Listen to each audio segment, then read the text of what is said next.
예수 그리스도의 족보. 첫 번째, 4명의 재혼한 여인들과 한 처녀.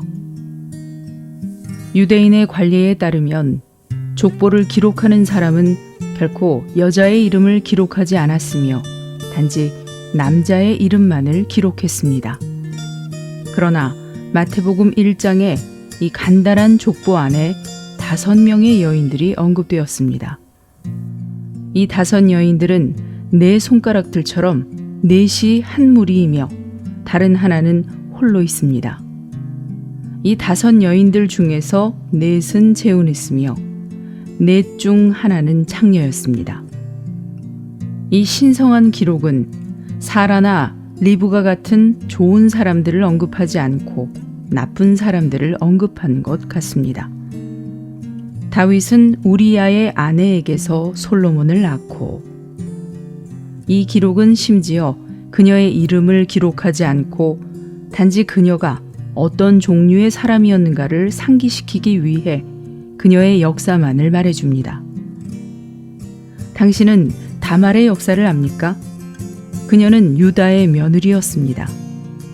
유다는 자기 며느리에게서 쌍둥이를 낳았습니다. 얼마나 형편없습니까?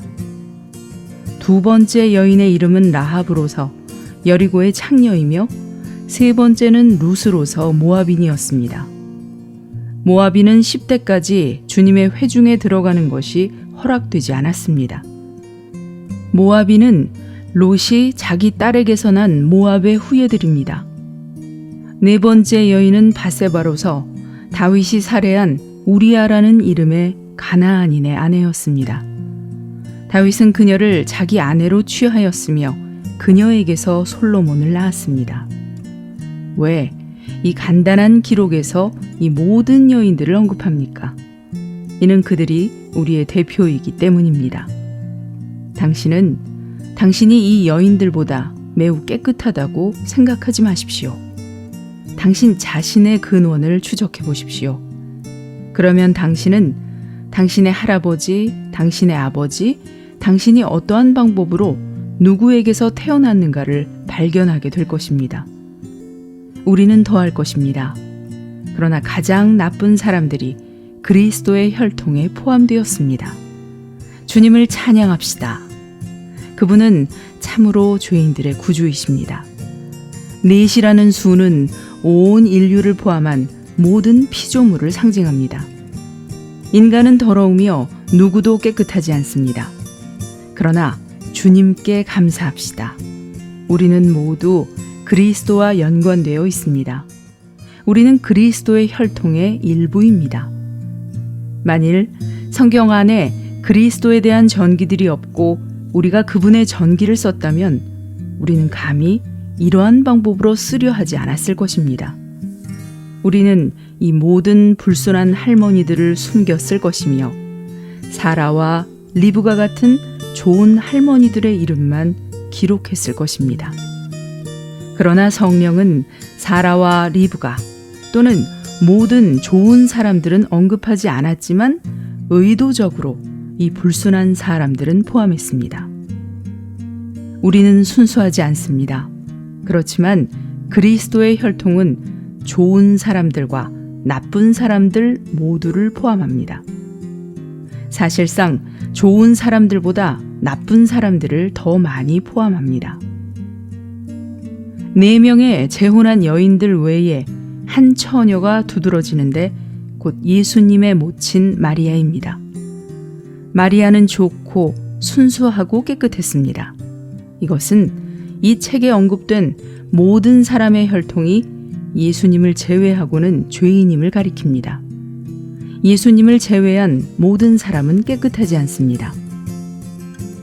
다말과 장자권. 우리가 첫 번째로 생각해 볼 사람은 다말입니다. 다말은 자기 시아버지와의 근친상간을 통해 잉태했습니다. 도덕적으로 말해서 이것은 통탄할 만한 것이며 윤리적으로 말하자면 끔찍한 것입니다. 아무도 이것을 의롭다고 하지 않을 것입니다. 여러 해 동안 창세기를 연구해 왔지만 38장을 읽을 때마다 내 마음은 여전히 아픕니다. 어떤 의미에서 다말은 결코 선하지 않았습니다. 그렇지만 그녀는 의로웠습니다. 잘못은 그녀에게 있는 것이 아니라 그녀가 자기보다 더 의로웠다고 인정한 시아버지 유다 쪽에 있었습니다. 당신은 다말의 행위에는 변명의 여지가 없으며 근친상간은 언제나 쌍방이 다 연루되는 것이라고 말할지 모릅니다. 다말에게도 어느 정도 책임이 있을지는 모르지만 그녀는 의로웠으며 장자권을 위한 마음을 가지고 있었습니다. 다말의 시대에 장자권은 상당한 의미가 있었습니다. 장자권은 2배의 몫의 땅과 제사장 직분과 왕의 직분을 포함했습니다. 2배의 몫의 땅은 그리스도에 대한 2배의 누림을 말합니다. 땅은 그리스도이며 2배의 몫의 땅은 그리스도에 대한 평상적이고 일반적인 누림이 아니라 그리스도에 대한 특별하고 비범한 누림입니다. 제사장 직분과 왕의 직분은 모두 그리스도에 관계된 것입니다. 아브라함 후의 세대에 있어서 장자권은 전적으로 그리스도를 유업으로 받는 것에 대한 문제입니다. 에베소서 2장 12절에서 우리는 믿지 않는 이들이었을 때 그리스도 밖에 있었음을 봅니다. 그러나 주 예수님을 믿음으로 우리는 장자권 안으로 이끌려졌습니다. 우리는 그리스도 안으로 넣어졌으며 그리스도는 우리의 몫이 되었고 심지어 그분은 우리의 2배의 몫이 될 것입니다. 그분을 통하여 그분 안에서 그분과 함께 우리는 제사장 직분과 왕의 직분을 갖습니다. 그리스도 자신이 우리의 좋은 땅이요 우리의 제사장 직분이며 우리의 왕의 직분입니다. 이제 우리는 왜 다말이 장자권 갖기를 갈망했는지 이해할 수 있습니다. 그녀는 만일 자기가 끊긴다면 하나님의 약속에 대해서 끝날이라는 것을 알았습니다. 하나님의 약속은 단순히 그리스도 안에서 그분의 택한 백성들에게 몫이 되는 그분 자신에 대한 약속이었습니다. 다말은 이 축복을 그저 놓치고 싶지 않았습니다. 다말은 유다의 맏아들의 아내였습니다. 이 아들은 장자의 권리를 상속받아야 했습니다. 그러나 다말의 남편은 주님 보시기에 악했으므로 주님은 그의 생명을 취하셨습니다. 주님은 또한 유다의 둘째 아들도 죽이셨습니다. 고대의 규례에 따르면 유다는 장자권을 물려받을 한 아들을 낳기 위해 자기의 다음 아들이 다말과 결혼하도록 안배해야 했습니다. 그러나 유다는 그의 책임을 다하지 않았습니다. 어떤 의미에 있어서 유다는 다말을 속인 것입니다. 그러나 다말은 포기하지 않았으며 오히려 장자권을 얻기 위하여 적절하지 않은 수단을 사용하기까지 했습니다. 그 수단이 적절하든 적절하지 않든 다말은 장자권을 얻기 위해 최선을 다했습니다. 장자권을 갖는 것은 바로 그리스도를 얻는 것입니다. 그리스도를 얻기 위하여 우리는 최선의 길처럼 보이지 않는 길이라도 취할 준비가 되어 있어야 합니다. 만일 당신이 그리스도를 얻기 원한다면 방법을 고려하지 말아야 합니다. 종교적이 되지 말고 규례들과 규칙들을 지키지 마십시오. 그리스도를 얻으십시오. 당신은 그리스도를 얻어야 합니다. 어떤 수단으로라도 장자권을 얻으십시오. 다말은 적절하지 않은 방법으로 장자권을 획득했습니다.